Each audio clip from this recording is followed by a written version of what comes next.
ir comenzando con la sesión del día de hoy. Nombre de la doctora Ana Quesadas, representante del Programa de las Naciones Unidas para el Desarrollo en el Estado de Tabasco. Les damos la bienvenida a esta, la quinta ya sesión del Programa de Fortalecimiento de Capacidades para municipios residentes. En esta ocasión vamos a estar trabajando el tema de agua y saneamiento. Ya afortunadamente hemos tenido una buena recepción por parte de los municipios. Veo ya varias caras conocidas que nos han acompañado en diferentes ocasiones. Estas jornadas, que si bien son un poco pesadas, han sido bastante satisfactorias, y esperamos que esto no sea la excepción, que podamos tener una sesión muy productiva con todos los asistentes. Contamos con dos grandes exponentes en temas de agua y saneamiento, el doctor Goni y el maestro Roberto, y quisiera dar a nombre del licenciado Leopoldo Díaz Aldecoa al doctor Humberto que nos dé unas palabras de bienvenida. Gracias, buenos días a todos ustedes. De parte del licenciado Leopoldo Díaz Aldecoa, reciban un saludo, pido una disculpa, se palmó con otros compromisos y no pude estar en esta ocasión, pero les da conducto la bienvenida y les agradecemos sus presencias. Estamos ciertos del gran esfuerzo que hacen los agentes y municipios para estar presentes en estas sesiones de importancia para los servicios municipales que debemos ofrecer a la ciudadanía. Están acá presentes, siendo correctores de Manguillo, tenemos también a Cárdenas, a Mancalco, está también está por llegar con Paraíso, tenemos por otro lado la Central, por otro lado del centro tenemos a Centro, tenemos a Mazapuca, Macuspana, Salta de Méndez, por lado de la Sierra Estratiapa, Totalco, bienvenido, Jalapa, por lado de los ríos, está por llegar de los ciclos, está presente Balacán, Zapata, Conuta y Seca. Bienvenidos todos ustedes. Bueno, pues no queda más que ceder la palabra. También disculpen, también tenemos la presencia de un representante de la Comisión Estatal de Agua y Saneamiento del Gobierno del Estado. Sabemos que este servicio público municipal, en algunos, gran mayoría en el caso de trabajo, está cedido al Estado para las instituciones de servicio. Muchas gracias por la asistencia también que sea. Les doy la palabra al doctor Pérez.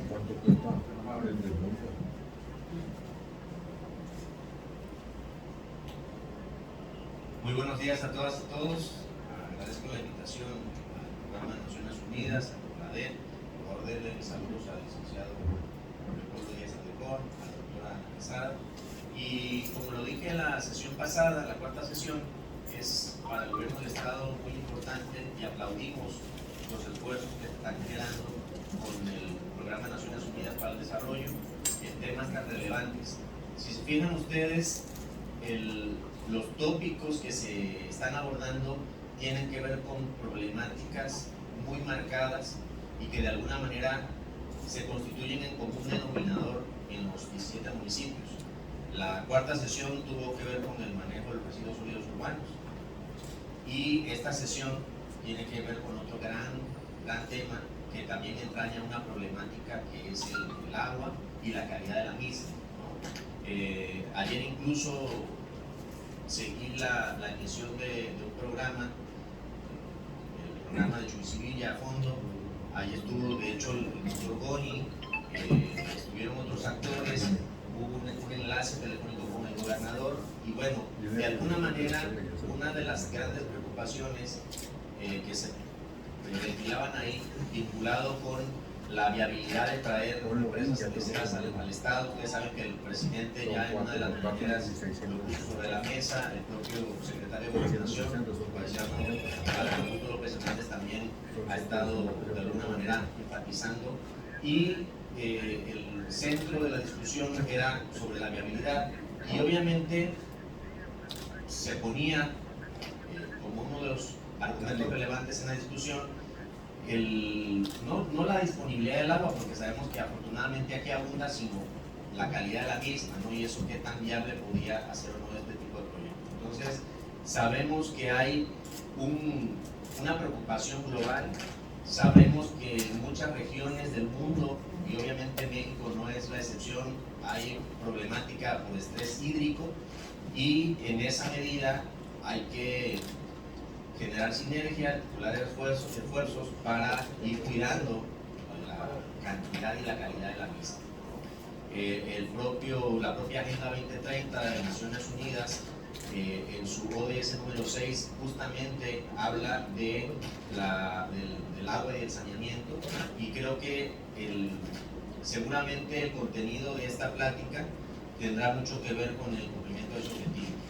La sesión pasada yo les compartía una definición de política pública que me gusta mucho, que es el abordaje o la acción del gobierno para resolver problemas públicos, pero atendiendo a sus causas, no a sus efectos. Entonces, es bien importante para lograr ese objetivo partir de diagnósticos serios y realistas. Me da muchísimo gusto y saludo la presencia del doctor Doni y del maestro Roberto, que son gente experimentada, que son gente que seguramente les va a aportar mucho y que son gente seria que va a permitir justamente que partamos de diagnósticos y de datos realistas. Y en ese sentido no tengo duda de que el alcance de este ejercicio, de estos talleres, van a cumplir su objetivo.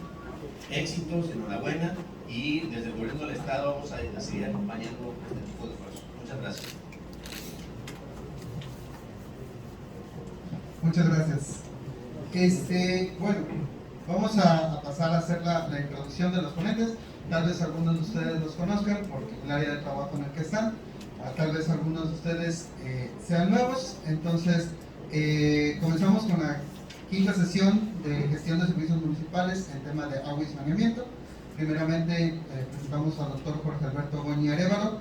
Él es doctor en Ingeniería Ambiental por la Universidad de Texas, maestro en Ciencias Ambientales por la Universidad Americana de Washington, D.C. y licenciado en Ciencias Biológicas por la Universidad Autónoma Metropolitana, con especialización técnica en contaminación acuática por la Universidad Nacional Autónoma de México.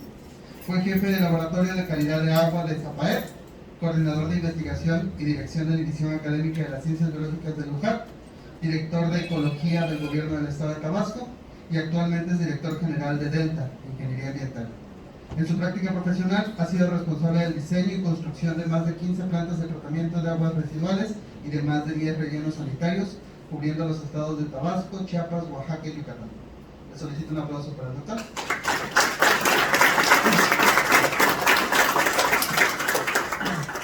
A la par del doctor nos está también acompañando el maestro Roberto Carlos Díaz Paz.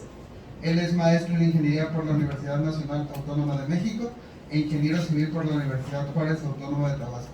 Cuenta con estudios de diplomado en planeación, programación y presupuestación por el Instituto Nacional de Administración Pública, ACE, y de evaluación socioeconómica de proyectos de infraestructura hidráulicas por la Universidad del Valle de México. Ha recibido cursos sobre tratamientos de agua, aguas residuales y diversas instituciones del país y del extranjero como Francia, Israel y Japón. También ha colaborado en la elaboración, revisión y adecuación de proyectos de infraestructura integral, especialmente en sistemas de tratamientos de aguas. En su experiencia profesional se ha desempeñado como analista de proyectos en la subcoordinación de tratamientos de agua del Instituto Mexicano de Tecnología del Agua. Ha sido asesor en la elaboración y supervisión de proyectos de infraestructura de la Dirección de Obras Públicas del Gobierno del Estado de Tabasco. Ha sido jefe del Departamento de Usos, Tecnologías del Agua de la Dirección de Recursos Hidráulicos, CEDESPA, director técnico en Zapaet, director técnico en CEAS, miembro del Consejo de la Cuenca de Ríos Grijalvo Sumacinta, profesor investigador de LOCAT y del Instituto Técnico Superior de Comalcalco. Actualmente presta servicios profesionales en la refinería Dos Bocas. Un aplauso para el maestro. Y bueno, ambos, como son expertos y como en la dinámica que ellos mismos propusieron para trabajar, van a estar presentando casi simultáneamente. Cualquier duda, comentario que tengan, se pretende que sea más que solo una conferencia, que sea tipo seminario. Todas las dudas que tengan, todas las inquietudes que se puedan presentar, que salgan, porque la intención de este tipo de talleres es que generen proyectos, generen dinámicas que nos sirvan a todos y que sirva al Estado. Entonces, sin más, le doy la palabra a los maestros. Hay 2 micrófonos también, por si lo necesitan, también para moderar. Buenos días a todos. Buenos días a todos. Bien, pues un servidor, Roberto Carlos Díaz Paz. Vamos a iniciar con una charla muy general acerca de cómo estamos, dónde estamos, a dónde queremos llegar y qué tenemos que prevenir. Es una caricatura que me encanta, de Ríos, en paz descanse, que nos muestra el enorme desafío que tenemos como región, como país, incluso como planeta, ¿no? ¿Por qué? Pues porque tenemos el compromiso de dotar de agua en cantidad y calidad suficiente a toda la raza humana, y nuestra fuente de abastecimiento normalmente es la precipitación, que la vamos a poder aprovechar en escorrentía o en extracción de subsuelo, pero finalmente nuestra fuente es la precipitación. El manejo de las precipitaciones se puede convertir también en un problema serio. Nos vamos a la que sigue, por favor. ¿Cuál es el ciclo hidrológico? Bueno, pues evaporamos, condensamos, precipitamos, escurrimos o percolamos y filtramos. Finalmente vamos a aprovechar el recurso para producción o para el desarrollo de los seres humanos. Nos vamos a la que sigue. ¿Cuánta agua hay? Porque es un tema que es muy recurrente. Se va a acabar el agua, se va a acabar el agua y se va a acabar el agua. El agua no se va a acabar porque estamos metidos en una esfera. El volumen de agua va a seguir siendo el mismo. Las condiciones en que lo vamos a encontrar y las facilidades con las que lo vamos a poder ocupar son las que se van a modificar. Pero la cantidad de agua va a ser exactamente la misma. No va a cambiar, no tiene para dónde irse. Se puede ir más profunda, nos va a costar más trabajo sacarla. Se puede volver más sucia, nos va a costar más trabajo limpiarla. Pero la cantidad de agua va a ser exactamente la misma. Es importante comprender entonces que esta cantidad de agua no va a cambiar. La que sigue, por favor. Ok, la esfera grande es nuestro planeta.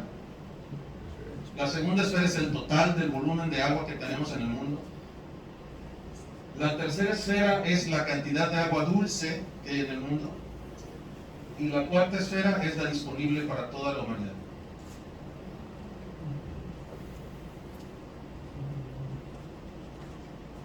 Volúmenes.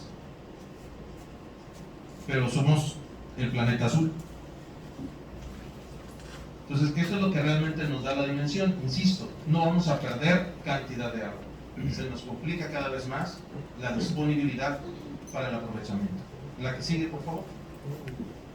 Entonces, estamos hablando de un nuevo ciclo del agua. Un nuevo ciclo del agua donde la actividad antropogénica ya cuenta, ya afecta, ya altera, ya modifica, ya complica. El mejor ejemplo que les puedo dar pues es lo que nos está ocurriendo en el norte del país. Teníamos unas zonas donde teníamos ciertos volúmenes de precipitación, embalses para captar esas precipitaciones, conducciones, captaciones, sistemas de tratamiento para poder abastecer a distintos usos, pero el consumo superó a la disponibilidad. Y entonces ahora hay que reorganizar cómo están los consumos para que la disponibilidad pueda alcanzar. La que sigue, por favor. ¿Cómo estamos en el país? Esta lámina la tengo desde el año 2000 y en términos generales no hemos cambiado esta condición. Quiere decir que en 20 y tantos años no hemos comprendido como nación cuáles son nuestras necesidades desde el punto de vista de aprovechamiento del recurso más importante que tenemos como nación, que es el agua. El agua está acumulada en la zona sur del país, está escasa a muy escasa del centro norte. Sin embargo, las actividades productivas, esto es el PIB, está concentrado en el centro norte. Quiere decir que los grandes consumidores, los que tienen los mayores requerimientos, están en las zonas donde no hay disponibilidad. Como volumen. Ahora viene el tema de como calidad.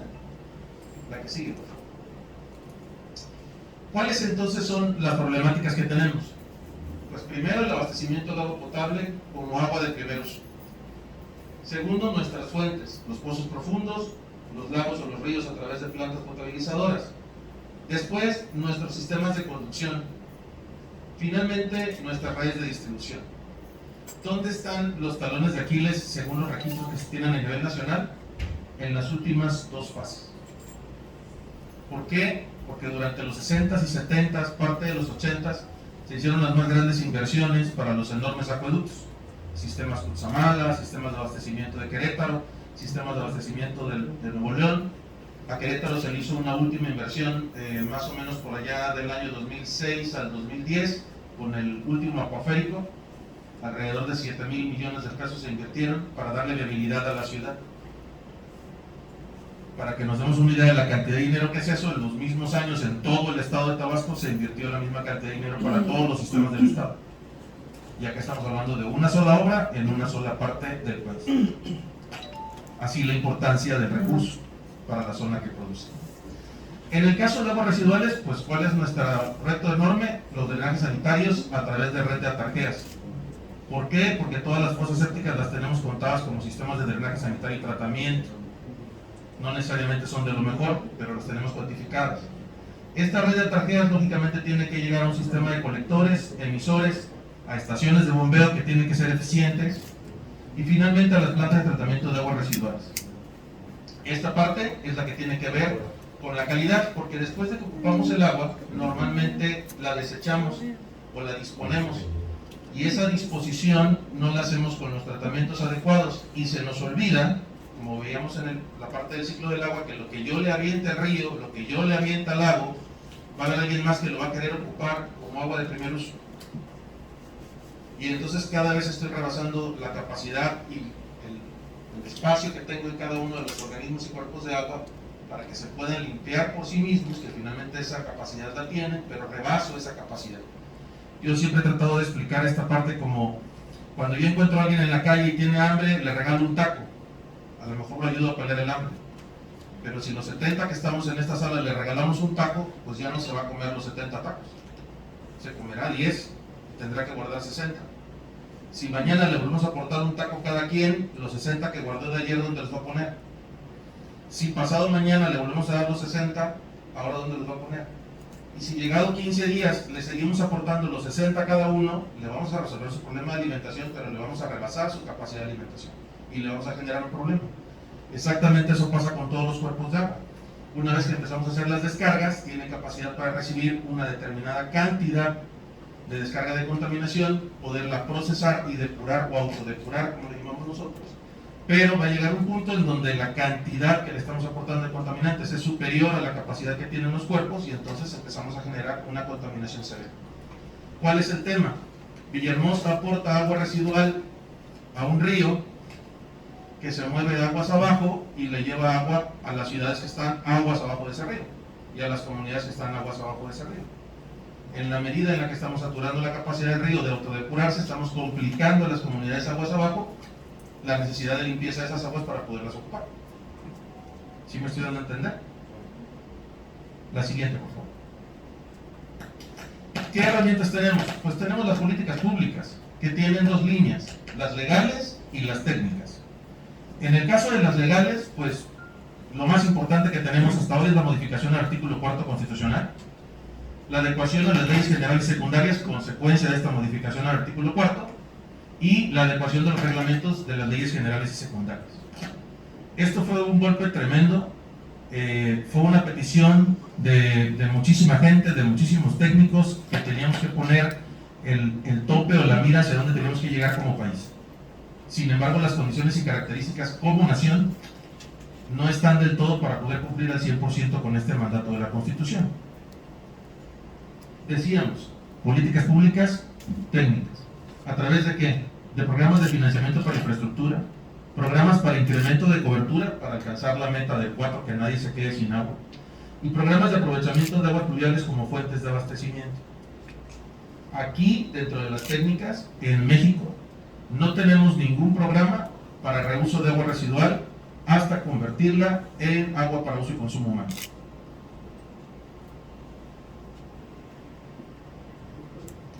La que sigue.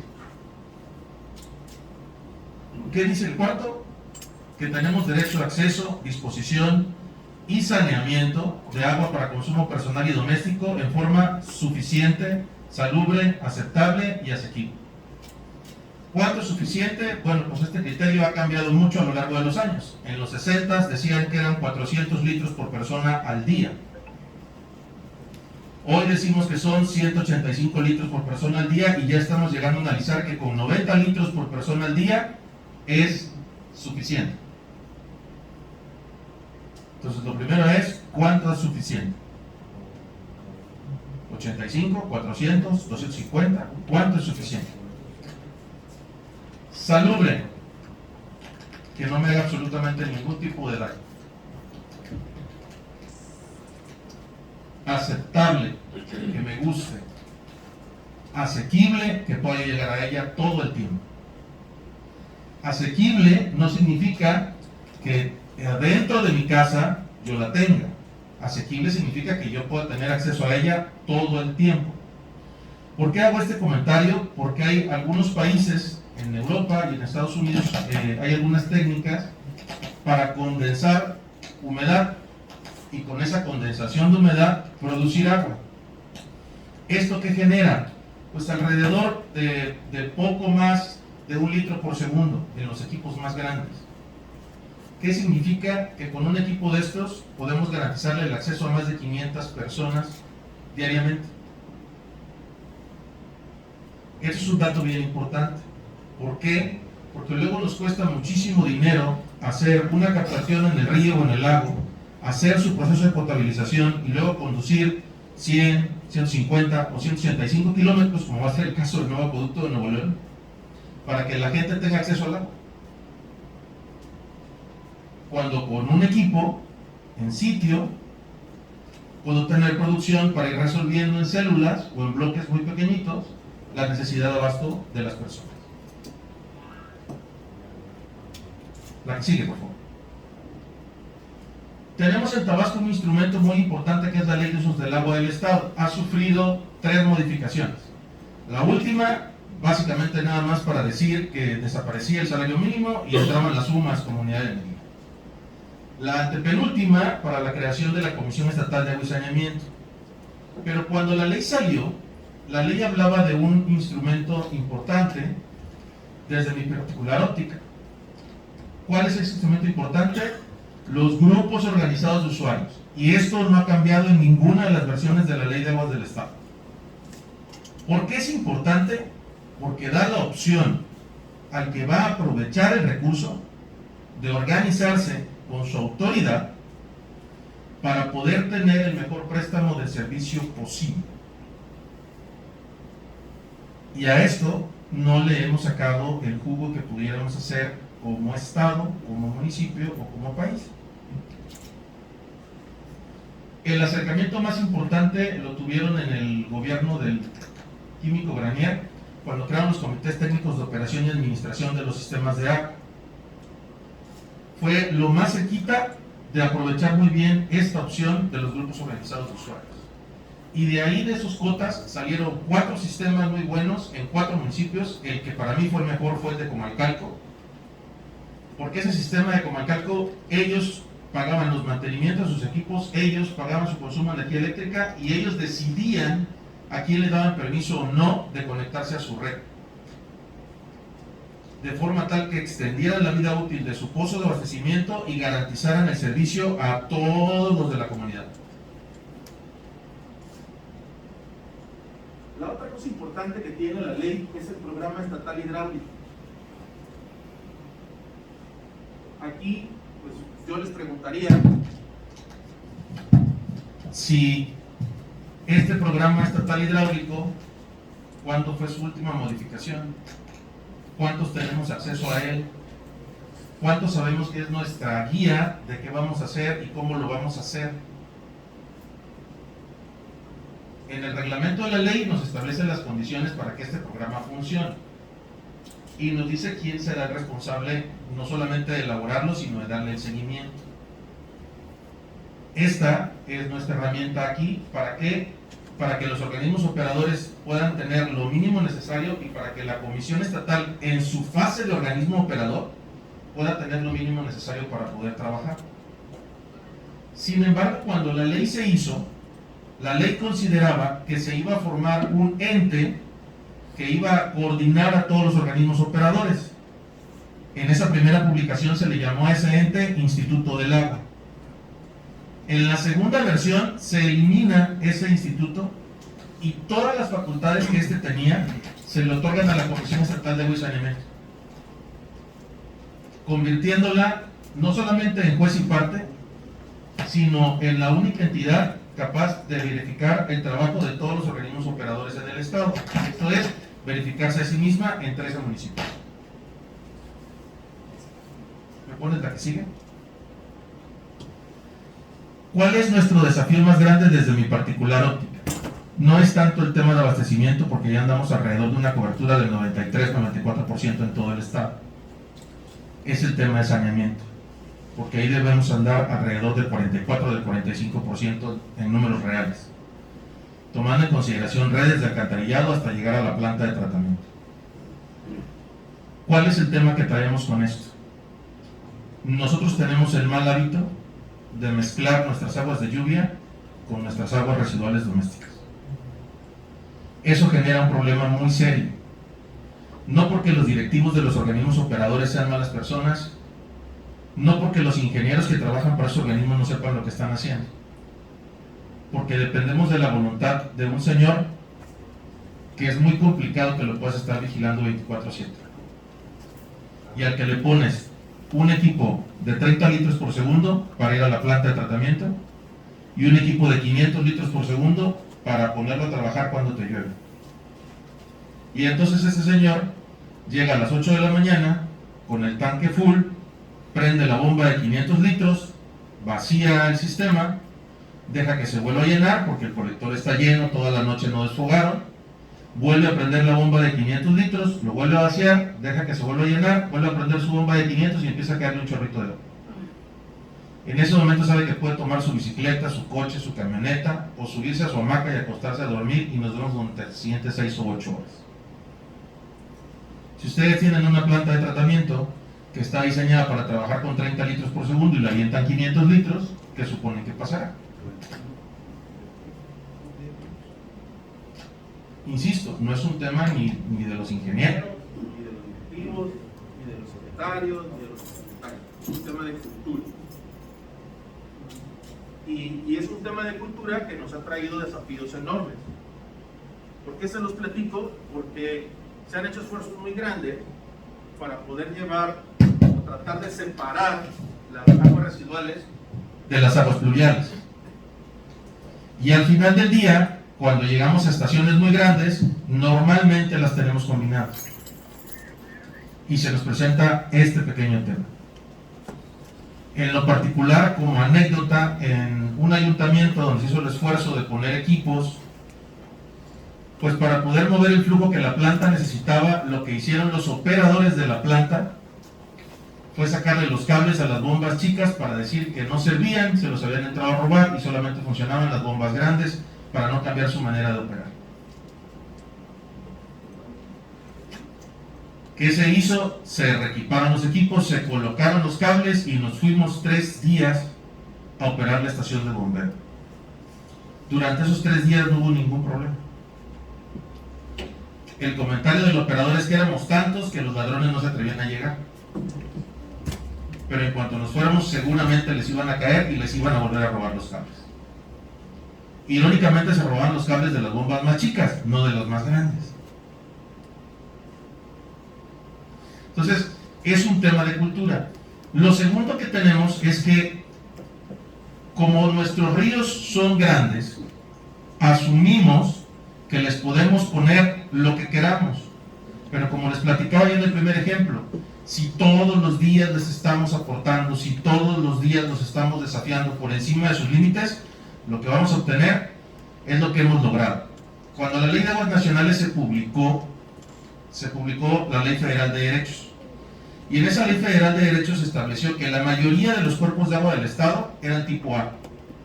Quiere decir que tenían una enorme capacidad de recepción, de recibir materia orgánica, de recibir descarga contaminante. Hoy la mayoría son B o C. Y les estoy hablando de cuando entró Fox a hoy. O sea, en 20 años pasamos de una super capacidad de recepción a una mínima capacidad de recepción de nuestros cuerpos de agua. Y estamos hablando de cuerpos que tienen enormes volúmenes de escurrimiento. La siguiente. Esto es algo que a donde voy siempre lo digo.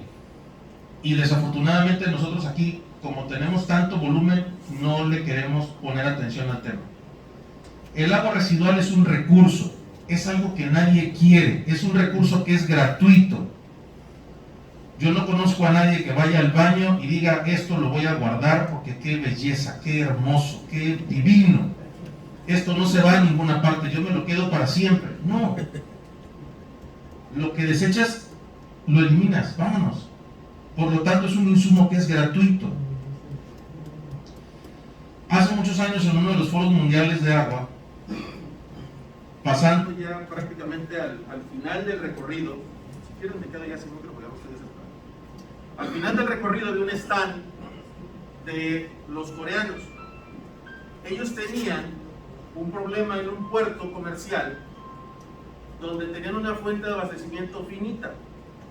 Llegaron a tal crecimiento de la población que si le daban el agua a la gente ya no tenían posibilidad de recibir barcos y de que el puerto trabajara.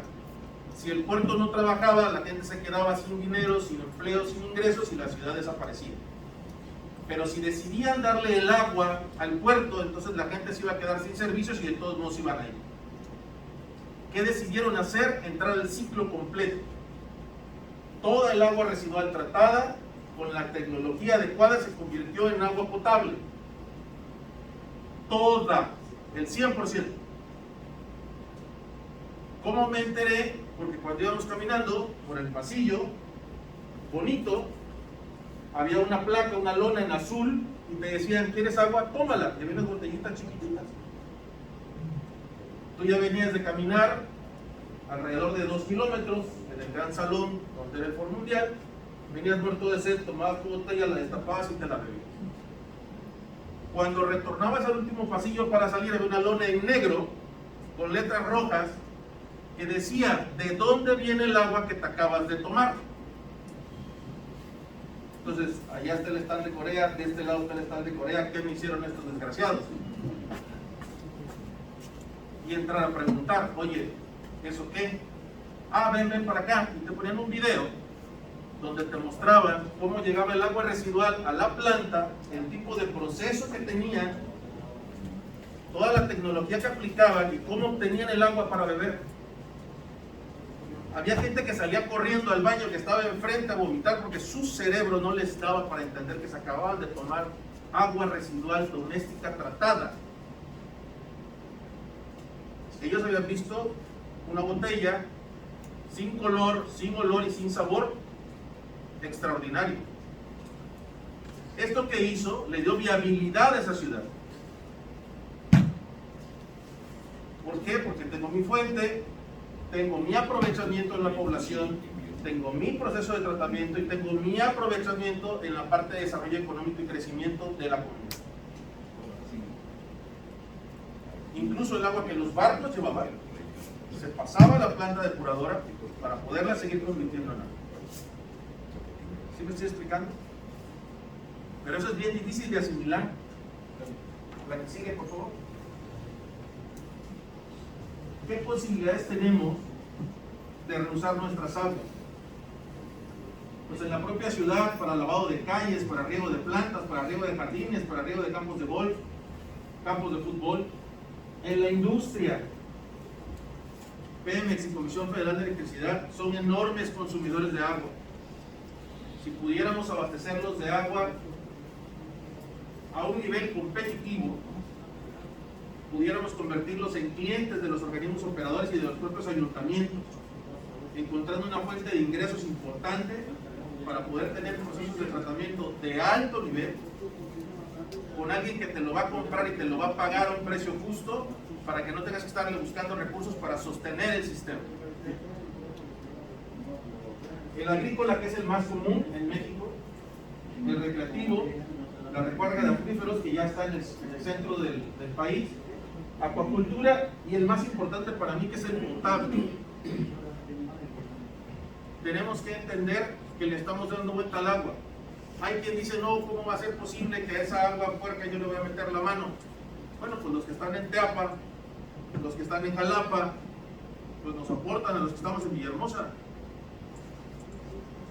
Nosotros le aportamos a los que están en frontera. Los que están en Guatemala le aportan a los de Tabasco, los que están en Chiapas le aportan a los de Tabasco. En esa condición estamos. No hay forma de evitar que lo que está arriba no escurra hacia abajo. Esta es una enorme oportunidad que tenemos como país. Sobre todo en las zonas donde ya tenemos déficit importante. Esto es muy importante para quienes son autoridades municipales. Quien mide puede controlar. Quien controla puede decidir. ¿Cuánta agua realmente yo estoy poniéndole a mi red? Todos los días. De mis distintas fuentes. Plantas potabilizadoras, pozos profundos, captaciones pluviales. ¿Cuánta agua estoy metiendo realmente al sistema? Y de eso, ¿cuánto me están devolviendo los usuarios? ¿Cuánto me está llegando realmente a mis cárcamos? ¿Cuánto me está llegando realmente a mis plantas de tratamiento de agua residual? ¿Cuánto estoy potabilizando? ¿Cuánto estoy tratando? ¿Cuánto estoy surtiendo? Porque en base a eso puedo decidir. ¿Cuánto desinfectante estoy usando para el abastecimiento del agua a mi población? ¿Qué nivel de cumplimiento tengo de la norma 127 que la Secretaría de Salud mide y regula? ¿Qué nivel de cumplimiento de la norma 001 de Semarnat que acaban de modificar para entrar en vigor en este 2021 estoy cumpliendo o voy a ser capaz de cumplir una vez que ya entre en vigor al 100%? Porque yo he visto muy pocas acciones de los que ya tenemos plantas operando, de estar poniendo la atención a qué le tengo que hacer para alcanzar a cumplir la modificación de la norma en cuanto a agua residual. Incluso los ajustes que hicieron a la 127, también he visto muy poquito movimiento en torno a cómo me voy a reajustar a estos dos parámetros que me incluyeron nuevos. Otra vez, quien mide, controla. Quien controla, decide. ¿Cómo estoy? No, pero bien, suficiente, controlado. Tengo 90% de cobertura, 70% de cobertura, tengo dosificación de 2 miligramos por litro en cada una de mis instalaciones. Eso es medir. No es, mando una camioneta con cloro todos los días a que surta. ¿Cuánto surten? ¿Dónde surten? ¿Cómo surten? ¿Sí me estoy explicando? Esto es bien importante que lo tengamos claro. Quien mide, controla, y quien controla, decide. Tenemos que saber.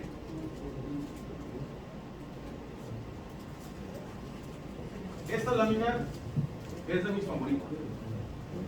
La saqué de un periódico cuando estaba yo estudiando en Ciudad Universitaria, porque en esa época nos tocó la huelga que nos cerró la UNAM y un tema social muy fuerte en la Ciudad de México, consecuencia que el sistema Cutzamala colapsó.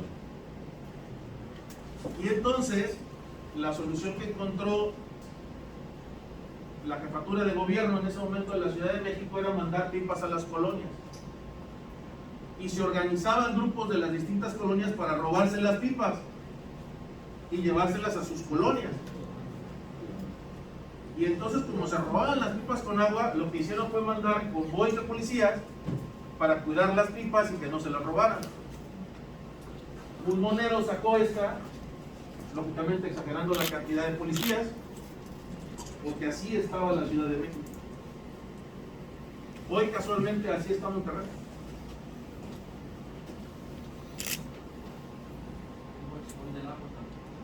El huachicol del agua. Incluso quienes operan pipas en sus municipios, pues batallan con sus operadores, porque los números aparentemente no dan. Por eso regreso al tema, medir. Es importante medir. Mandé a una comunidad 20 metros cúbicos, hay 15 familias, en teoría le sobran 5 metros cúbicos. Con uno por familia debe ser suficiente. Oye, mandé la pipa y no les dio, tengo que mandar otra a la misma comunidad. Otra vez, ¿cuánto es suficiente? 100 litros, 200 litros, 400 litros. medir.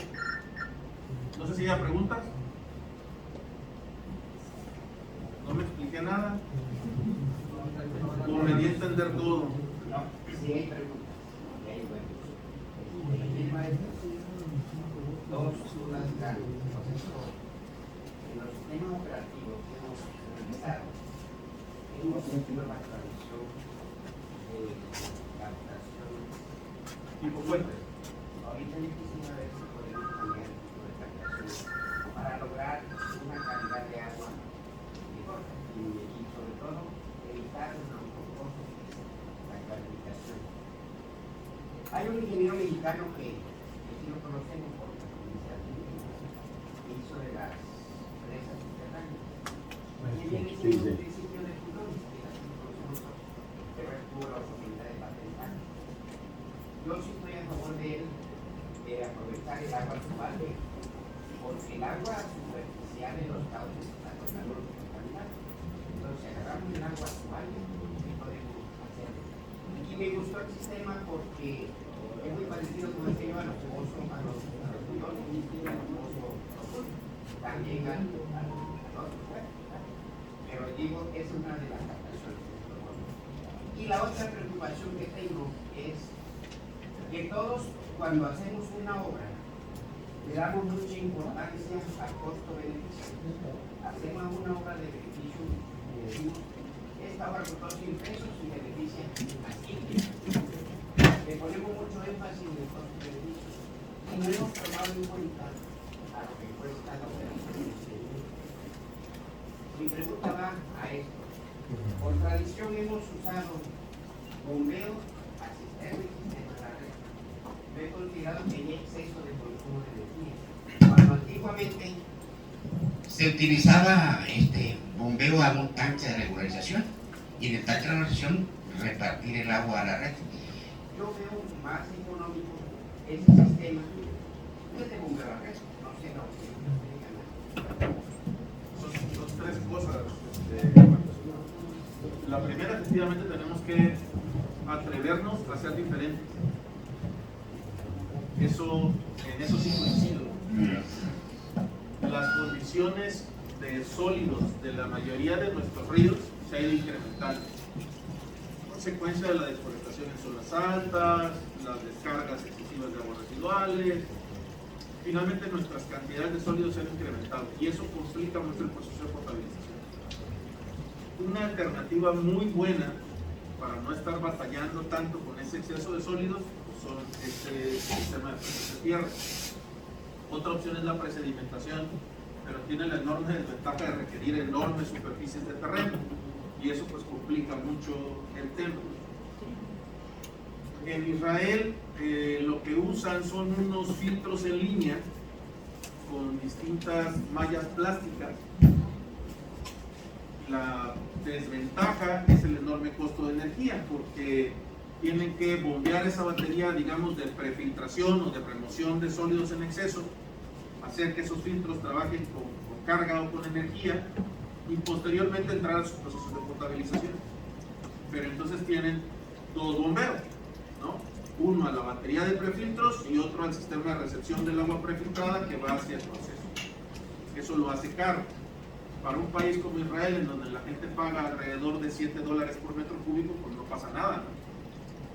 Pero para un lugar como el nuestro, en donde cobramos 15 pesos, pase lo que pase, así sea un litro o sean 1.000.000 de litros, cobramos 15 pesos, pues es una complicación. Por eso comentaba yo que tenemos que ir buscándole clientes a nuestra agua que sí nos puedan pagar para poder empezar a buscar hacer viables el invertir en cosas como esta, porque la presa de tierra tampoco es tan barata. Es una muy buena opción, pero tampoco es tan barata. Entonces sí tenemos que atrevernos a ser diferentes, a manejarnos distintos. Las captaciones tipo puente fueron magníficas mientras las calidades de nuestros ríos fueron buenas. Estamos hablando del siglo pasado, 80s, 90s. Insisto, pues nuestra calificación de cuerpos de agua era A, aguantaban lo que les tiráramos. Hoy ya no es esa condición. Entonces sí tenemos que atrevernos a cambiar. Ese es uno. Dos, efectivamente el tema de distribución se tiene que hacer más eficiente. Coincido contigo en que el concepto de distribución a red y la excedencia a tanque es más barata porque te deja la red cargada, sobre todo donde tenemos pozos profundos, tenemos el problema de que gastamos mucha energía en empacar la red o en llenarla toda, ¿no? Empieza la gente a consumir, te bajan toda esa energía que tú metiste y no tienes ninguna forma de poder estabilizar entre las horas de servicio y las horas de consumo. Cuando tú bombeas hasta que el tanque se llene, indistintamente del consumo de la gente, una vez que paras el bombeo, el tanque se encarga de mantener carga en el sistema, esto es mantener empacada la red, y entonces al día siguiente tu consumo de energía va a ser menor. Y entonces a lo largo del tiempo se convierte en un mejor sistema de distribución de agua. En eso también coincide. Digo, va a ser difícil que no, después de todos los kilómetros de experiencia que tiene. Y finalmente está el tema de lo más difícil de ser organismo operador es cuánto cuesta operar, no cuánto cuesta construir. Como vimos, tenemos programas federales, estatales, municipales, recursos autorizados para hacer inversión, tenemos recursos autorizados para hacer reconstrucción, tenemos recursos autorizados para hacer rehabilitación, pero ¿cuántos recursos tenemos para operación y mantenimiento? Normalmente el ingreso propio.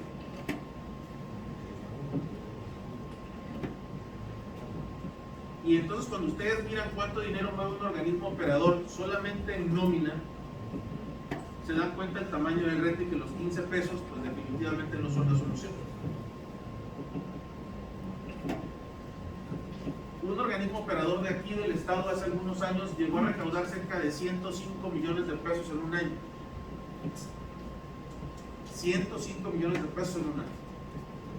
La solución del alcalde ante las quejas de la gente fue correr a ese director de administración que le recaudó 100 millones de pesos.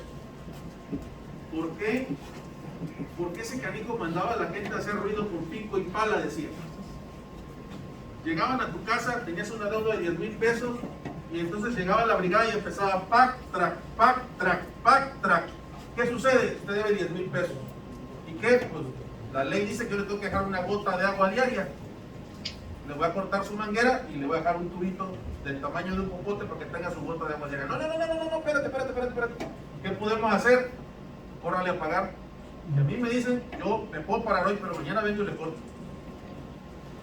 Y ese cliente iba corriendo a arreglar sus 10 mil pesos. Se quitaba de esa casa y checaban si la de al lado debía, y si no, empezaban con el pack, track, pack, track, pack, track. Y recuperaron 100 millones de pesos.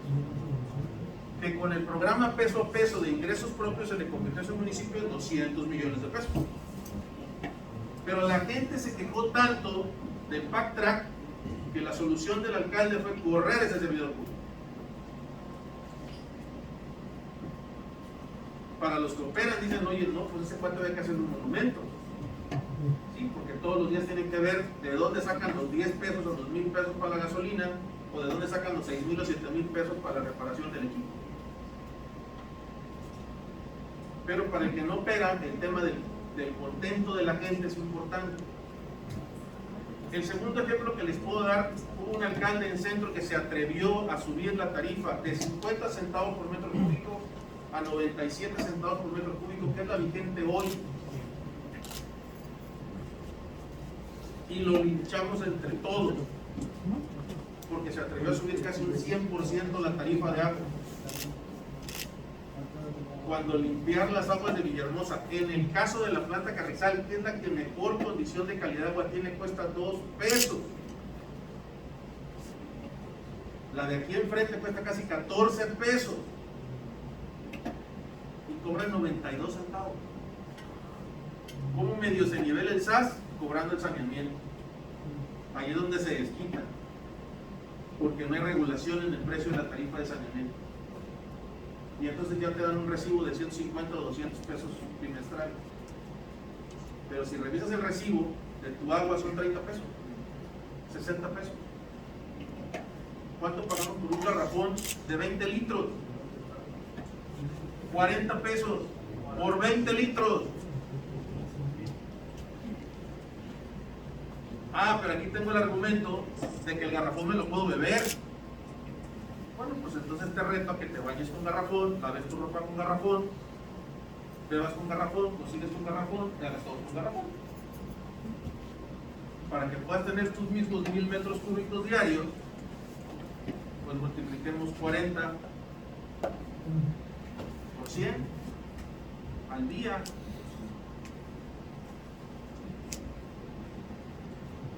Entonces, insisto, tenemos que mirar ya al agua residual como un recurso. Y pues hicieron una presentación muy bonita de Jorge, pero yo creo que si hay un técnico en este estado que no solamente sabe de agua residual, ha construido plantas, me ha tocado trabajar con él en proyectos de plantas. Hemos ido a la Ciudad de México a discutir proyectos de plantas y nos hemos regresado con reconocimiento de técnicos a nivel nacional acerca del trabajo que él hace. Y pues, Jorge, adelante. Te regalamos un aplauso.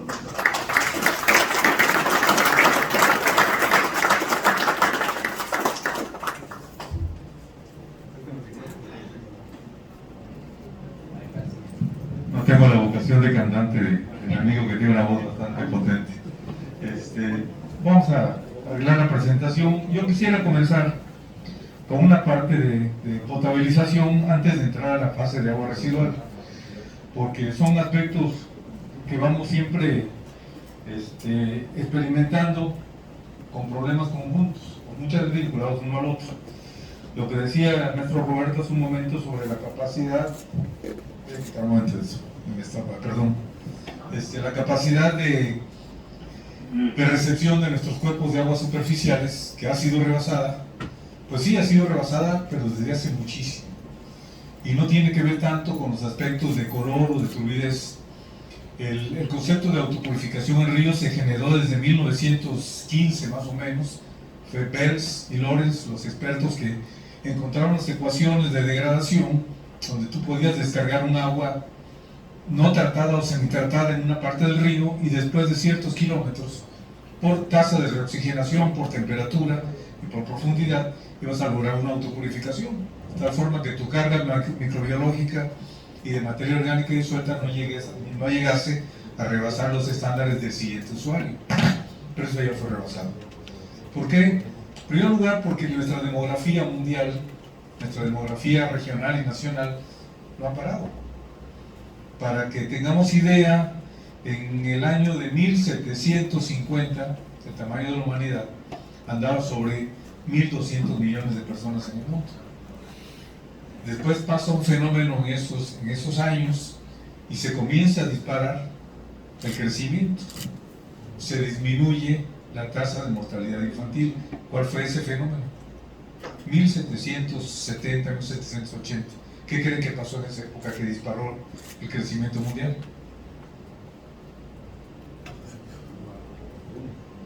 Las vacunas. Edgar Jenner toma las ideas de Pasteur y patenta la primera vacuna contra la viruela y luego siguen las siguientes contra el polio, y entonces tenemos que se disminuye la mortalidad infantil, se detona el crecimiento de la población mundial. Siempre que tomaba una clase de ecología con mis alumnos, les decía yo que ser padre de familia en esa época antes de la vacuna debe haber sido muy doloroso.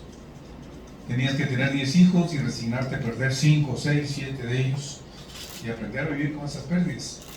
Entonces, eso nos cambió el esquema de percepción de una familia, pero también cambió el balance de relación seres humanos con respecto a la biodiversidad del mundo, y entonces comenzamos en esta escala de crecimiento que nos tiene ahorita casi, se calcula que para octubre estaremos en 8.000 millones de personas en el mundo. Entonces, ¿qué pasa con estas 8.000 millones de personas?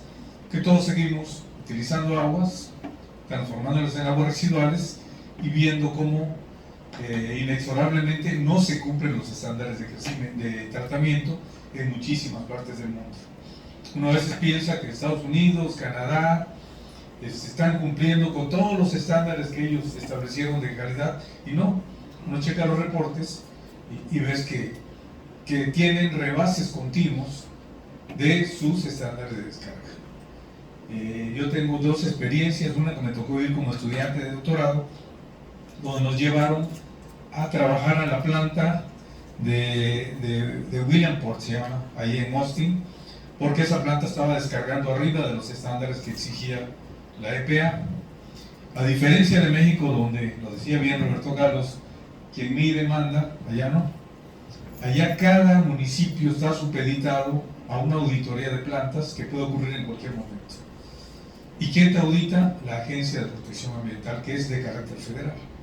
Y si te audita y te cae con estándares fuera, pasan tres cosas. Número uno, se levanta la notificación al municipio. Número dos, viene la multa del tamaño del daño.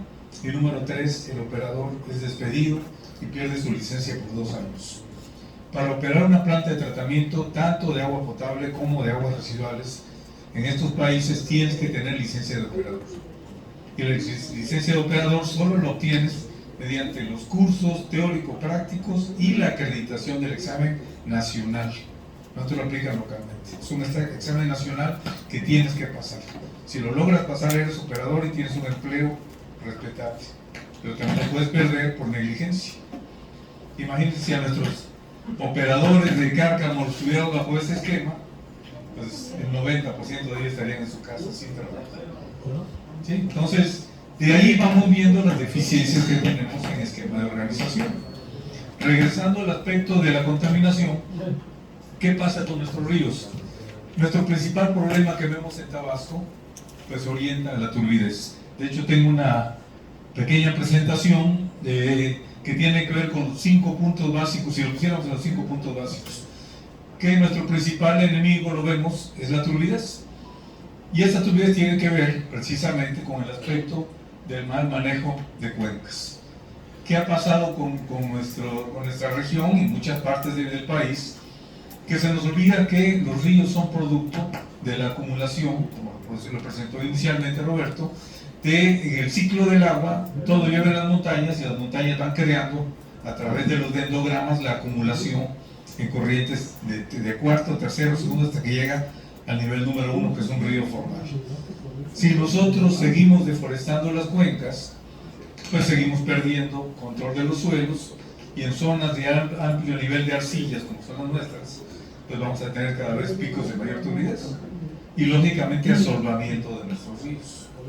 Entonces, ¿qué ha pasado en los últimos 60, 70 años? Que pasamos de turbidez, de niveles de turbidez por ahí de 1930, que andaban en 150 partes, a alcanzar 1200, 1300 partes como ahorita.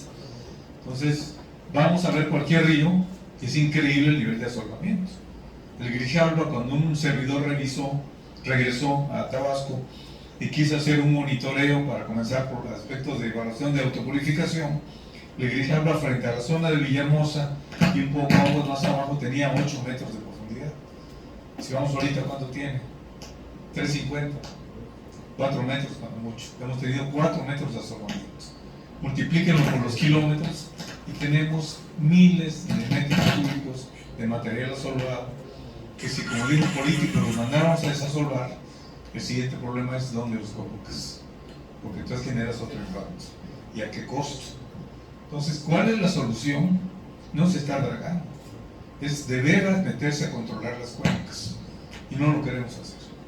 Seguimos jugando a la invisibilidad del campesino que va con el machete, te tira el área reforestada, que se viene recuperando después de 5 años, la vuelve a deforestar para sembrar el maíz y volver a cosechar. Siempre lo he llamado la siembra de la miseria, porque son personas que viven en la miseria, que tiran una hectárea que reforestada vale 200, 300 mil pesos para lograr una cosecha que va a valer 7, 8 mil pesos. Y seguimos sembrando miseria. Y no cambiamos esa táctica, ese esquema de vida que pertenece al siglo XV o XVI, cuando estamos en pleno siglo XXI. Entonces, esa falta de visión para control de cuencas nos va a seguir perjudicando. Vamos a seguir teniendo turbidez. Entonces, cuando uno se mete, perdón que no incluí el nombre de Roberto, pero es un trabajo que venimos haciendo conjuntamente en esta presentación, cuando hablamos de los 5 problemas comunes como el tratamiento del agua cruda y cómo evitarlos, pues el primer punto número 1 es turbidez. Pero esto ocurre en todas partes del mundo, no crean que solo aquí. En Europa el problema no es tanto la deforestación como la urbanización. Es un continente que tiene más de 850 millones de personas con buenos estándares de vida, que no tienen una casa, sino tienen la casa, el chalet y el pequeño departamento. Les han ido urbanizando hasta las cuencas altas. Entonces pasemos a la siguiente imagen. Y entonces la variación de las turbidez dice que cuando las plantas comienzan a experimentar una variación en la turbidez del agua, debido a la presencia de una gran cantidad de partículas, puede tener efectos negativos en la calidad del proceso y en el efluente de la planta. Entonces, ¿qué hacemos con la turbidez? Pues ahorita lo que hacemos es parar plantas, porque no creamos alternativas. ¿Cuál fue la primera falla de diseño? El montar plantas donde no dejaron suficientes terrenos para añadir procesos. Y vamos a entender poco después que no solo es el proceso de pretratamiento para una turbidez, o sea, no es solo una presedimentación, sino que necesitamos procesos adicionales en nuestra planta, porque como bien dijo Roberto, el año pasado, 2021, se generó la nueva norma 127 emitida por Secretaría de Salud, que automáticamente deja todas nuestras plantas de tratamiento fuera de contexto. Ya son obsoletas. ¿Por qué? Porque vienen nuevos elementos, nuevos contaminantes que no teníamos previsto en la potabilización. Entonces, ¿qué vamos a tener que hacer? Uno, un ejercicio de autocrítica y decir efectivamente nuestros sistemas de potabilización son obsoletos. No están como para cumplir con la nueva norma. Nos van a tener que dar 4 o 5 años para comenzar a preparar estas plantas, pero ahora tenemos el siguiente problema. No tenemos terreno donde añadir procesos. Haremos segundos niveles, buscaremos hacer pretratamiento de turbidez en una parte y rebombear, va a ser costoso. Esos aspectos de planeación, esas malas prácticas, perdón que lo diga, de muchos directores de obras públicas que dicen, este proyecto me lo copio y lo meto acá, y no prevés los aspectos adicionales que se están reflejando. Entonces se tiene que tener en la fase de planeación de plantas esa visión de futuro para evitar estos conflictos de ahorita. Entonces, montar un sistema de presedimentación es muy complicado. Desde el punto de vista de procesos unitarios, no. Cada vez la tecnología va mejorando.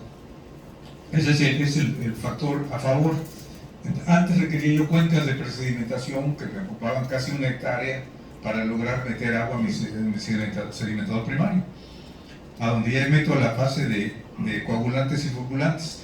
Pero ahorita se están generando tanques lineales de muy poca dimensión, vamos a decir 20-30 metros de largo por 3 de ancho, con una preadición de coagulante que me elimina el 90% del turbidez.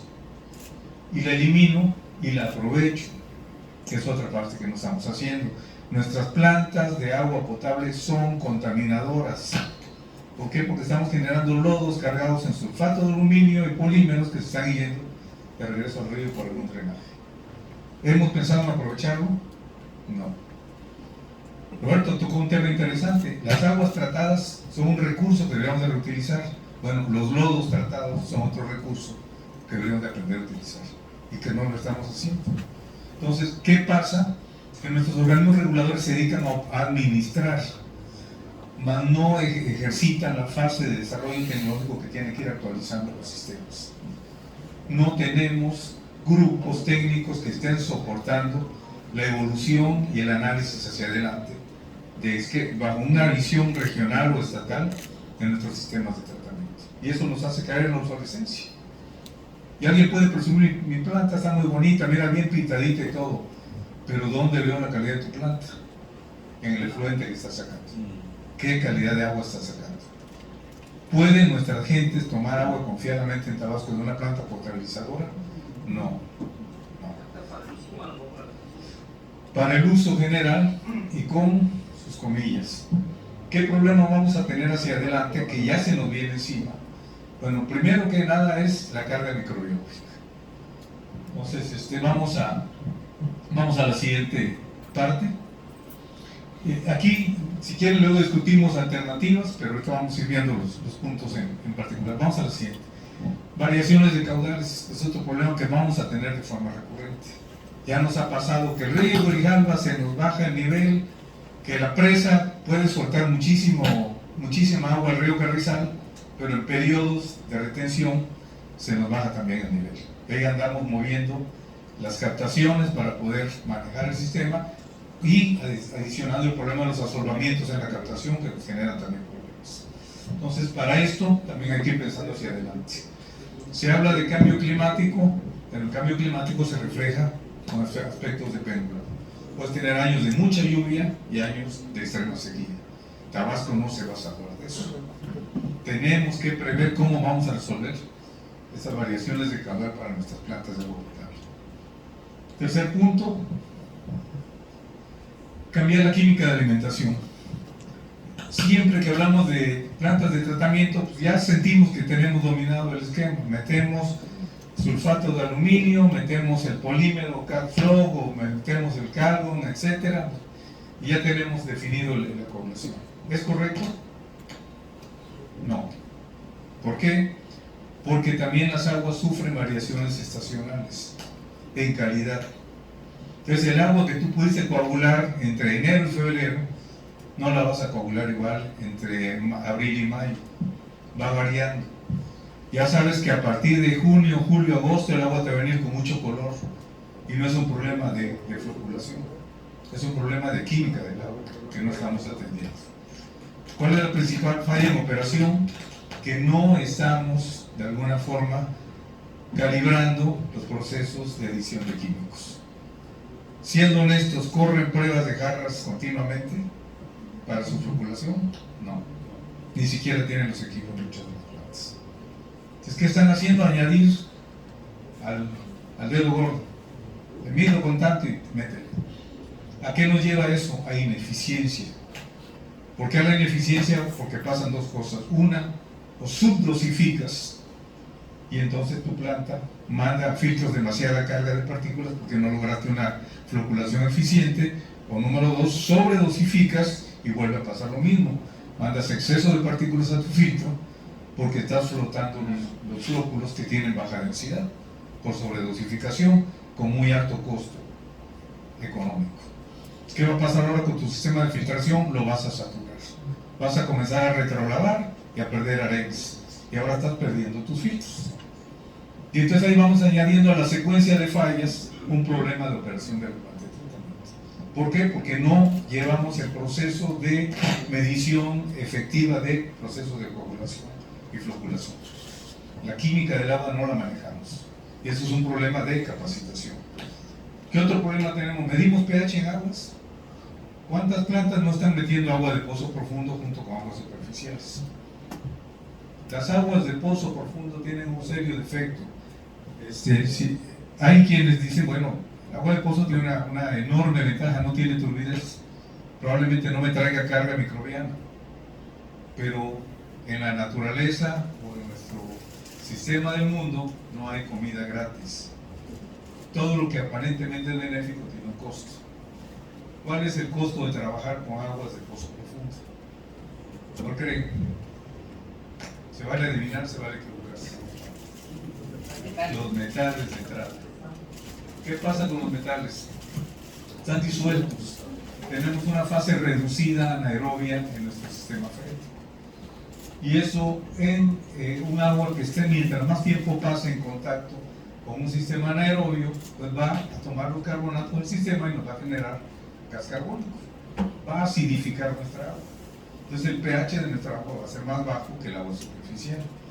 Eso va a disolver metales, se lo vamos a meter hierro, manganeso, aluminio y en algunos casos metales pesados peligrosos, plomo, arsénico y en algunos casos mercurio. ¿Sabían que la planta de la Peñafiel fue clausurada en 2019 en Puebla? Encontraron niveles de arsénico 17 veces arriba del permisible. Peñafiel está vendiendo agua tomándola de otro área, no de la misma zona. La clausuraron.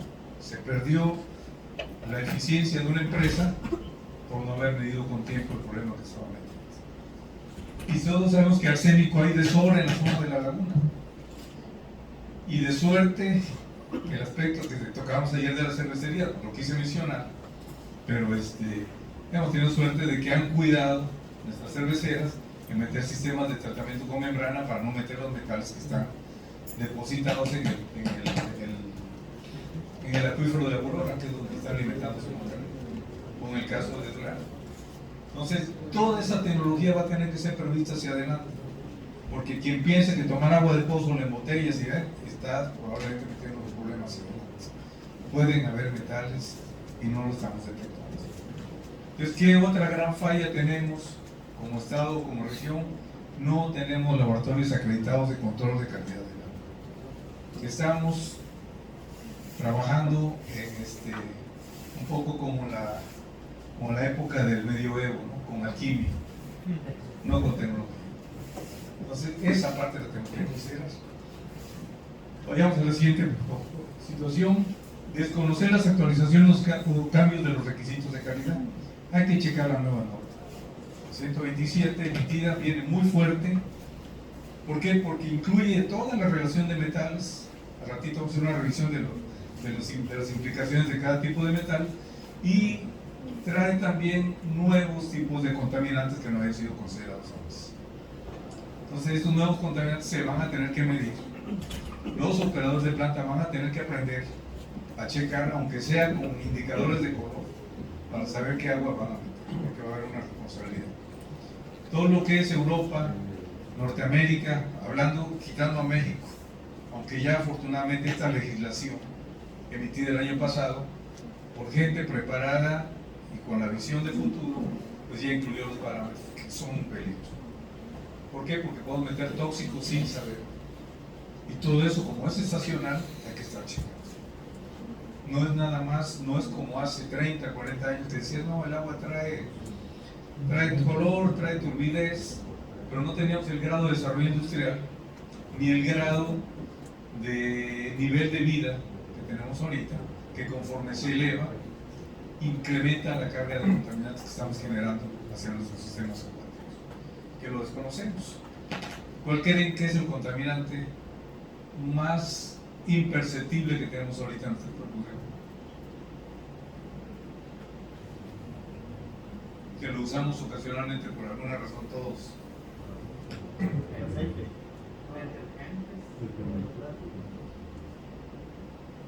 Antibióticos. Estamos desechando antibióticos. Te sientes mal de la garganta, te dan tu tratamiento, te vas a la casa, vas al baño, haces el 1, haces el 2 y se va tu sistema de tratamiento. ¿Lo detiene tu sistema de tratamiento? No. Se están pasando a los sistemas primerizos. Se lo estamos pasando a los organismos que viven en los sistemas primerizos. Entonces, todo eso complica la visión de futuro para que entendamos que procesar agua va a ser un trabajo serio que va a requerir de verdad capacitar y licenciar a quienes lo vayan a ejecutar. Que se tiene que ver con una visión profesional, no oportunismo, no de compadrazgo como pasaba en el tiempo pasado, sino que tiene que ser de verdad un compromiso profesional y de carrera de vida para que lo vayan a ejercer. Tenemos que preparar a las generaciones jóvenes para que existen esas funciones y los que estamos ya en esta etapa, actualizarnos para ejercer la función. La siguiente etapa, residuos secundarios, lo que les decía. No hay planta que no genere residuos. ¿Qué hacemos con estos residuos? Pueden tener un valor adicional. No hay que verlos como una carga, sino pueden tener una reutilización. Y un ejemplo muy común, yo dirigí un par de tesis orientadas hacia esa parte, es desecar los residuos de una potabilizadora y utilizarlos para coagular plantas de aguaderas. Donde tengas plantas que hayan sido rebasadas por el caudal actual, las puedes actualizar reutilizando lodos que tengan una cierta capacidad de aglomeración todavía, o enriqueciéndolos. Entonces, lo que es desecho de un lado es materia prima en otro. Siempre con esa visión podemos reutilizar. Entonces, eso nos da los 5 puntos básicos de operación de la planta. Falta uno más importante, que es la predesinfección, algo que no practicamos todavía. Nosotros tenemos captación y nos vamos a la fase de mezcla y entramos entonces al sedimentador. ¿Es correcto? ¿Es esa la manera como lo debemos de hacer? ¿Sí o no? ¿Por qué? ¿Qué implicaciones tengo de meter el agua cruda directo a mi sedimentador? Bueno, habitualmente el sedimentador o en la captación, el agua cruda, antes de llegar a la planta. Llegando a la una precloración. ¿Cuál es el problema de la precloración? Que traigo exceso de materia orgánica, tengo un río contaminado. ¿Qué pasa al unir moléculas de cloro con materia orgánica? Creo una reacción química y entonces formo halometanos. ¿Cuáles son los halometanos? Pues comenzamos con CHCl3, CH3Cl, CH2Cl2, CH3Cl y luego CCl4. 3 de ellos son carcinógenos. Entonces, cuando yo hago una precloración, estoy generando una reacción química que me va efectivamente a matar bacterias, pero me va a dejar con metabolitos 3 carcinógenos. Y los últimos 2 son cloroformo y tetracloruro de carbono. ¿Los para la potabilización? No. Entonces, ¿qué debo de hacer ahorita para predesinfectar? Pues tengo que recurrir a nuevos compuestos químicos que no me generen reacciones como la del cloro. Entonces, probablemente tengamos que utilizar componentes como hay un perclorato por ahí que no tiene exactamente cloro, sino tiene agua oxigenada y me logra entonces una eliminación de la materia orgánica en exceso, me desinfecta, mas no me forma halometanos. ¿Dónde puedo reutilizar el cloro? En la fase post salida de tratamiento, cuando ya no tengo materia orgánica. ¿Para qué? Para tener un efecto residual y con el conocimiento de que nuestras personas no deben ingerir aguas con más de 0.5 miligramos por litro de cloro, porque si no, se van pagando las consecuencias. Cuando estábamos en la universidad, precisamente en la clase de química del agua, lo que nos decía el profesor, dice, ustedes los que nacieron en los 60, en esa época, todos tomamos agua con cloro. ¿Sí? ¿Cuál es el costo? Pues el riesgo de cáncer cerebral para las personas mayores. Y alguien dijo, oiga, qué injusto. No, si justo hubiera sido dejarte que te murieras de hepatitis a los 8 o 10 años. Entonces ganaste 50 años. En esa generación estamos aquí todavía. Pero sí, obviamente se eleva el riesgo. Y es algo que ya no quieren las nuevas generaciones. ¿Qué hizo Francia? Francia prohibió terminantemente el uso del cloro. ¿Qué utilizan? Ozono. ¿Qué hace Alemania? Pues utiliza ultravioleta. Entonces cada quien fue recurriendo a su estrategia para evitar esos problemas. ¿Por qué lo hacen? Porque son poblaciones envejecidas, que saben que tienen que mantener la estructura poblacional y no permitir que caiga en cáncer, que se les va a complicar por el costo de un tratamiento médico de estas personas. Pero son ejemplos de cómo se va sofisticando la potabilización. No es el esquema sencillo de antes, donde llegaba el agua, le ponías cloro antes para que no te contaminara la cuenca de sedimentación, metías tu coagulante, tu inoculante, esperabas del asentamiento, filtración y vamos, era comer y dormir. No, ahora no, se complica y tenemos que pensar en nuevos esquemas de tratamiento que permitan cumplir la nueva normatividad que, insisto, va a ser importante que la revisen para que sepan de qué tamaño está la pedrada cuando se van a enfrentar. Entonces, preguntas con toda confianza. Doctor, ¿qué tan costoso es la producción de agua a través de la humedad del medio ambiente y la calidad de esa agua? Bueno, puede no ser costoso, es el mismo proceso o es el proceso casi inverso de un aire acondicionado. La condensación, pones un condensador y lo vas a juntar, aunque salió un artículo ayer que da risa. Hasta la lluvia de las zonas polares está contaminada. Pero así con microplásticos, pero sobre todo con perfluorocarbonos. Entonces, todas las aguas que queramos ingerir, si de veras queremos garantizar una pureza adecuada, hay que pasarla por carbón activado. Entonces, puedes condensar tu agua, pero pásala a un cartucho.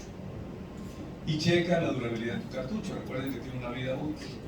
Una vez que se satura el cartucho, hay que sacarlo, meter el nuevo y ver si se reactiva porque van a venir empresas que van a reactivar carbón activado. Es una necesidad. Y es una oportunidad que no hemos explorado como región. Sí. ¿Qué tan costoso sería la planta que se usa para plataformas que traen la sala de agua y se usa el agua para mover a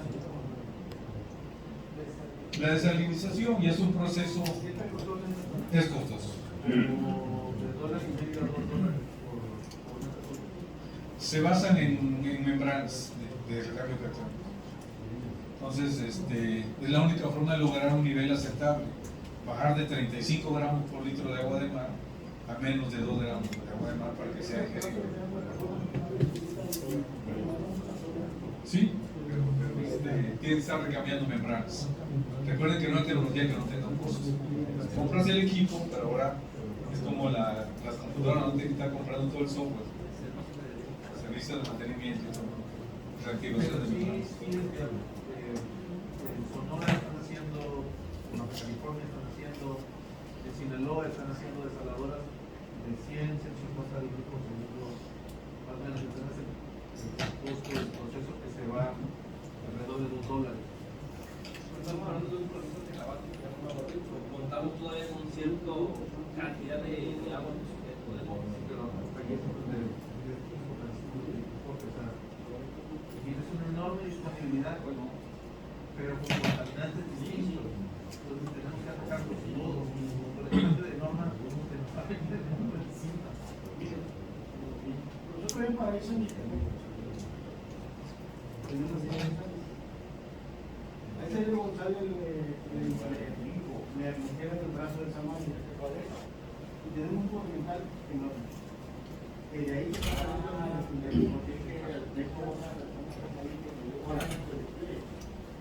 para los tiempos del norte, estamos en la barra del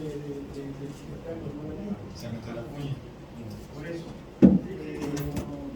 el agua salada no entra y viene en la barra. Nosotros todo el tiempo tenemos agua dulce, por ejemplo, el norte del tiempo es un nivel de río horrible, conectado. Porque tú llegas a la barra, ves, toca justo el agua salada y adentro el agua salada. ¿En qué nos beneficia? Por ejemplo, a nosotros parece. Una, y la refinería, hacemos sus plantas en la cabeza del puente. De ahí hacemos la tubería por todo el río a fondo. Una pregunta, ¿cómo nos ayudaría a nosotros en el municipio para eso? Tengo entendido, sí, la planta, sí, claro. Sí, de hecho tienen agua con problemas de sulfídrico, les llega muchísimo sulfídrico de los pozos, que no es deseable. Ahorita vamos a revisar por qué. La planta que están construyendo, tengo entendido que son 1.500 litros por segundo, 300 litros van a ser para eso, y 1.200 para la refinería. Ese es el acuerdo que tiene la federación. Entonces, por esa parte hay una solución de corto plazo, ya es cuestión de para la carretera y algunas áreas secundarias, y esto seguirá comportándose con pozos que vienen de comarcar. Como todo pozo, problemas. Primero quiero felicitar al Citlali y al PNUD la oportunidad y sobre todo aquí comentarle a todos los compañeros de tener aquí a Roberto Carlos y a Oscar Goñi, ¿verdad? Gente muy profesional en el tema, sobre todo que están pequeñizados, como decimos nosotros, ¿no? Están estos aquí, conocen perfectamente nuestros problemas y sobre todo todo lo que ha sido el proceso de buscarle solución al tema del agua. Yo quisiera hacerte un comentario, Jorge, y una pregunta final. Tú sabes que los indicadores bacteriológicos que venimos siempre manejando nunca nos han favorecido, y esto es de años, ¿verdad? Casi el 98% de los cuerpos de agua están presentes en todo el año los coliformes, ¿verdad? Y muy por encima, ¿no? Ahorita con lo que acabas de decir, pues los indicadores siguen creciendo, el pasivo ambiental en el tema del agua, ¿verdad? Sin embargo, me llamó la atención hace rato que decía Roberto Carlos, que andamos con un 44% de cobertura, ¿no? En cuanto a la trazabilidad, ¿verdad? Has de recordar por ahí en el 2019, viendo las estadísticas del agua que tiene con agua, se hablaba de que Tabasco estaba por abajo de la media nacional, ¿verdad? Y hablábamos, y eso nos mandaba como al lugar 26, 25% de cobertura, ¿verdad? Muy por abajo del 30 y tantos que traíamos. Entonces, esto indica que vamos avanzando en el tratamiento, porque si bien ahí señalaba que en Tabasco había más de 120, algo así, no recuerdo bien la cifra de plantas de tratamiento, y que el 60% de ellas eran las únicas que operaban y el resto estaba sin operar. Y estas que operaban con un montón de deficiencias. Es real que vayamos mejorando. ¿A qué se debe ese 44%? Sí, me llama la atención en 3 años avanzar pues casi un 10%, ¿verdad? Cuando traemos ahora sí allí y en los municipios pues nos toca sufrir, ¿no? Porque llevamos el costo político cuando pues obviamente los que no tenemos organismo operador, pues el agua potable, la cobertura del drenaje, los indicadores de saneamiento que nos piden la encuesta. Nos cuesta trabajo contestar esta encuesta que nos entregaron al principio porque no manejamos, no administramos, ¿verdad?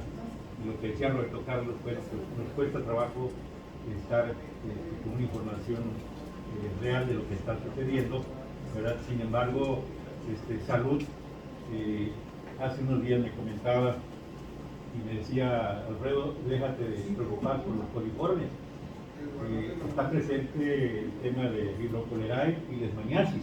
O sea, seguimos también avanzando en el tema de las enfermedades a través del agua. Entonces, ahí es realmente, hay una política pública del gobierno del Estado, del gobierno federal, para entrarle a este tema o seguimos en lo mismo.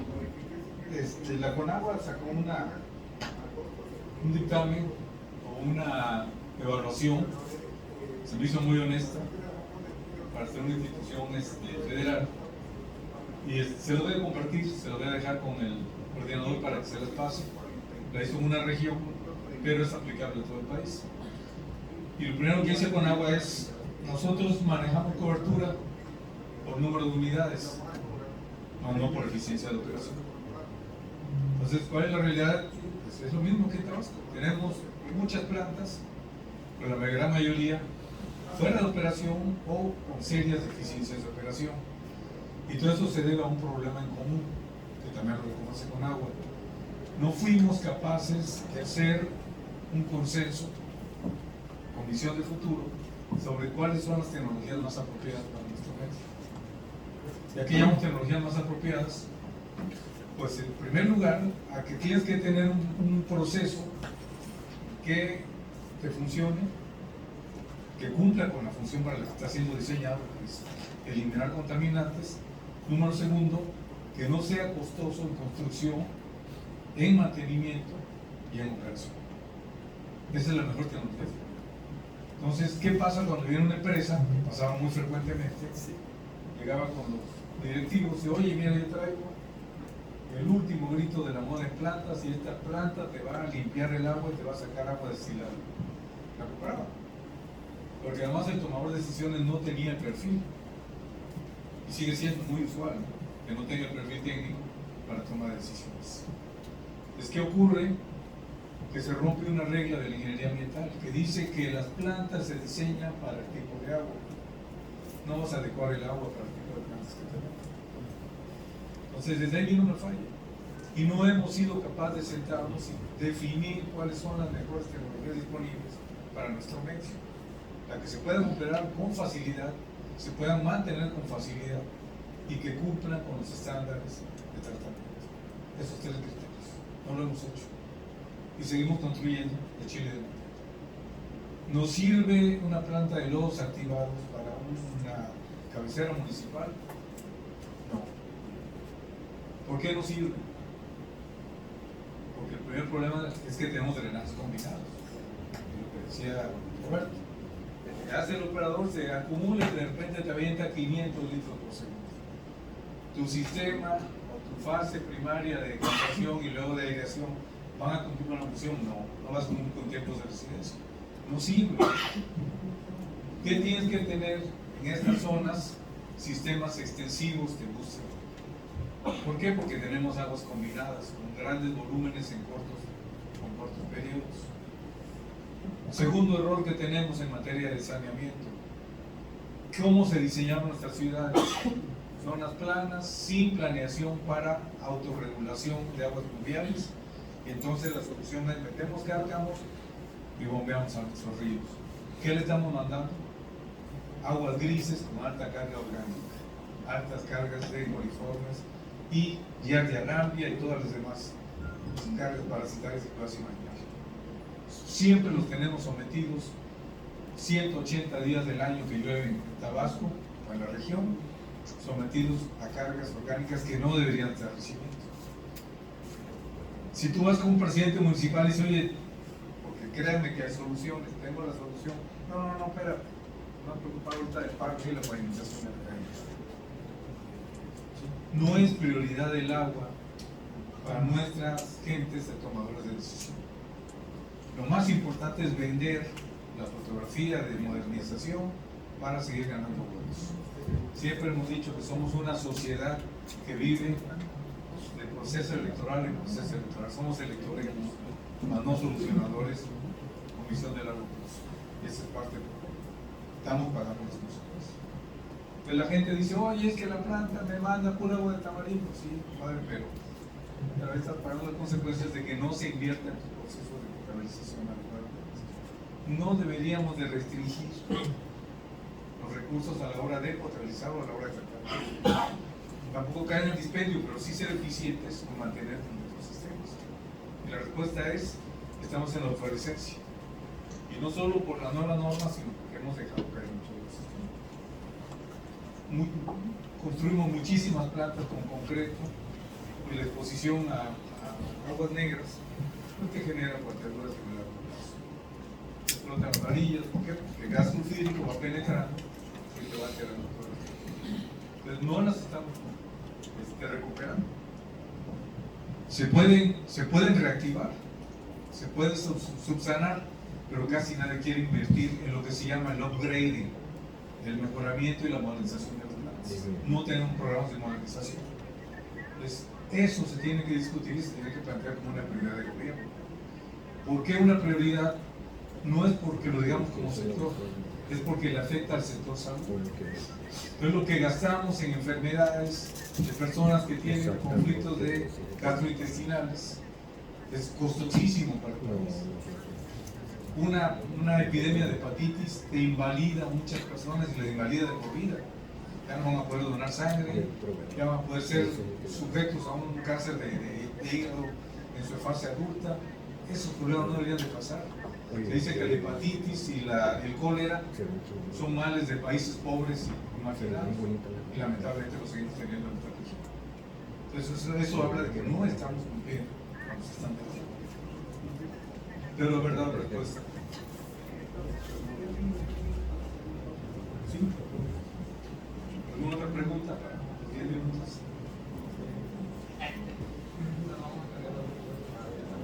¿Perdón? Como guste. ¿Quién lo paramos? Y lo vemos entonces.